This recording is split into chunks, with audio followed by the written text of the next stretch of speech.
Yang terhormat Bapak-bapak, Ibu-ibu, salam Pancasila.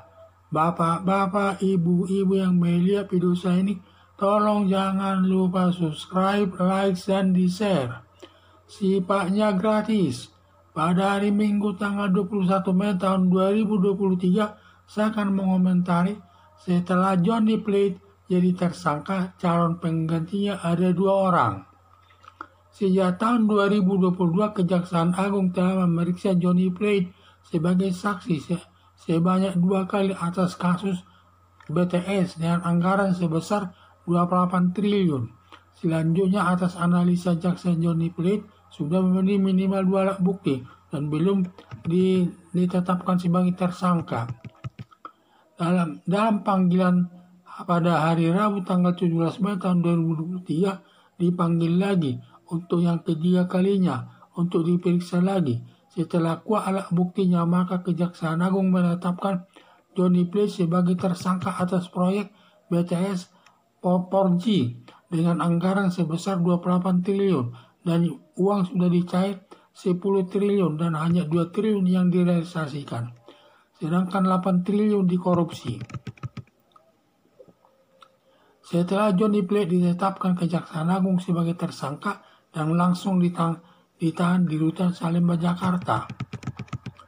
Karena Johnny Plate sudah ditetapkan tersangka dan ditahan, maka tidak bisa melaksanakan tugasnya sebagai Menteri Kominfo.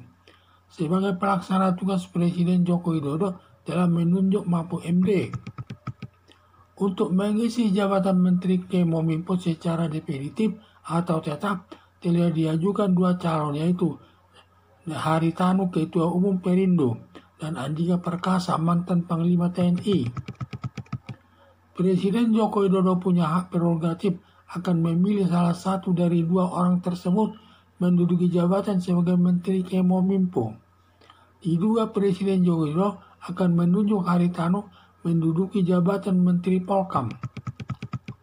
Alasan menunjuk Haritanu karena sudah mendekati pemilu tahun 2024 agar Haritanu lewat partai Perindonya mendukung Ganjar Pranowo sebagai calon presiden RI.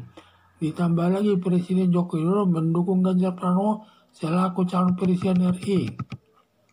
Harapan saya, Presiden Joko Widodo segera menentukan atau menunjuk salah satu dari Haritanu atau Andika Perkasa agar segera dilantik menjadi Menteri Kominfo karena tidak baik jabatan kosong sampai lama.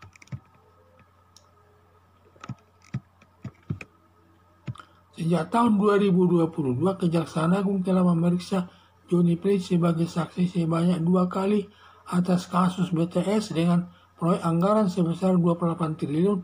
Selanjutnya, atas analisa jaksa, Johnny Plate sudah memenuhi minimal 2 alat bukti tapi belum ditetapkan sebagai tersangka.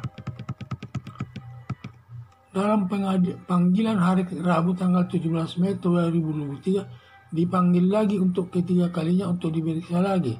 Setelah kuat alat buktinya, maka Kejaksaan Agung menetapkan Johnny Plate sebagai tersangka atas proyek BTS atau 4G dengan anggaran sebesar 28 triliun dan uang sudah cair 10 triliun dan hanya 2 triliun yang direalisasikan, sedangkan 8 triliun dikorupsi. Setelah Johnny Plate ditetapkan Kejaksaan Agung sebagai tersangka dan langsung ditahan di Rutan Salemba, Jakarta.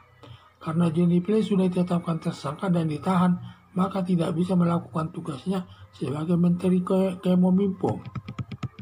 Sebagai pelaksana tugas, Presiden Joko Widodo telah menunjuk Mahfud MD untuk mengisi jabatan Menteri Kominfo secara definitif atau tetap. Telah diajukan 2 calon, yaitu Haritanu, Ketua Umum Perindo, dan Andika Perkasa, mantan Panglima TNI. Presiden Joko Widodo punya hak prerogatif akan memilih salah satu dari 2 orang tersebut menduduki jabatan sebagai Menteri Kominfo.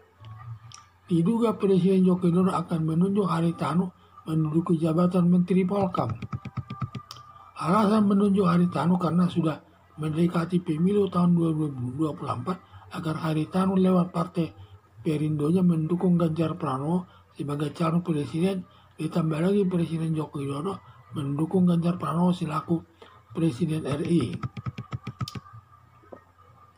Harapan saya Presiden Joko Widodo segera menentukan atau menunjuk salah satu dari Haritano atau Andika Perkasa agar segera dilantik menjadi menteri. Menteri Kemenkominfo, karena tidak berjabatan kosong sampai lama. Terima kasih.